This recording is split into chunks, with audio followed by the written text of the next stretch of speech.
నమస్తే గురూజీ. నా పేరు నితిన్ బి. నేను బెంగుళూరు ఇంకా మాట్లాడుతున్నాను. ఈ క్లాస్‌కి జాయిన్ చేపించింది మా మమ్మీ అరుణ. ఈ క్లాస్‌కి జాయిన్ అయినంక నాకు స్కిన్ గ్లో అయ్యేది స్టార్ట్ అయింది గురూజీ. తిరుగా 2 కేజీలు ఎక్కువయ్యాను. మా మమ్మీ అయితే మొదలో భయపడేది. ఎక్కడ సన్నగా అయిపోతావో, ఇప్పుడే సన్నగుండవు అని భయపడేది. ఇప్పుడైతే 2 కేజీలు ఎక్కువయ్యాను. మళ్ళీ ఇంకేమంటే స్కిన్ అలర్జీ ఉండే గురూజీ. అది కూడా తక్కువైంది. ఆహ్, డస్ట్ అలర్జీ కూడా తక్కువైంది గురూజీ. ఈ క్లాస్‌కి జాయిన్ కాకుండా మొదలు నాకు జ్ఞాపక శక్తి తక్కువుండేది గురూజీ.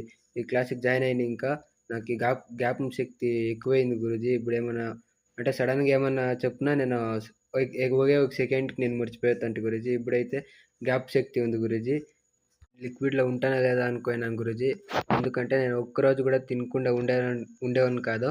డైలీ తినేవాడిని. ఇప్పుడైతే 24 డేస్ నేను తినకుండా ఉన్నాను గురూజీ. మరి లిక్విడ్ తీసుకొని. ఈ క్లాస్ యూత్‌కి ఎక్కువగా యూజ్ అవుతుంది గురూజీ. ఎందుకంటే నేను మొదలు మా మమ్మీ ఏమైనా పని చెప్తే నేను లేచి చేసేవాడిని కాదు గురూజీ. ఇప్పుడైతే వెంటనే నేను ఆ పనిని ముగించేసాను గురూజీ. ఇప్పుడైతే పని మీద నాకు ఇంట్రెస్ట్ వస్తుంది గురూజీ. మొదలైతే ఎవరు చేస్తారో, ఎందుకులే వాళ్ళు చేసుకుంటారు అనేవాడిని గురూజీ. ఇప్పుడైతే ఇంట్రెస్ట్‌గా పని చేస్తాను. ఇలాంటి క్లాస్ ఇంకా మీరు ఎన్నో చేయాలని మేము కోరుకుంటున్నాం గురూజీ. Thank you Guruji.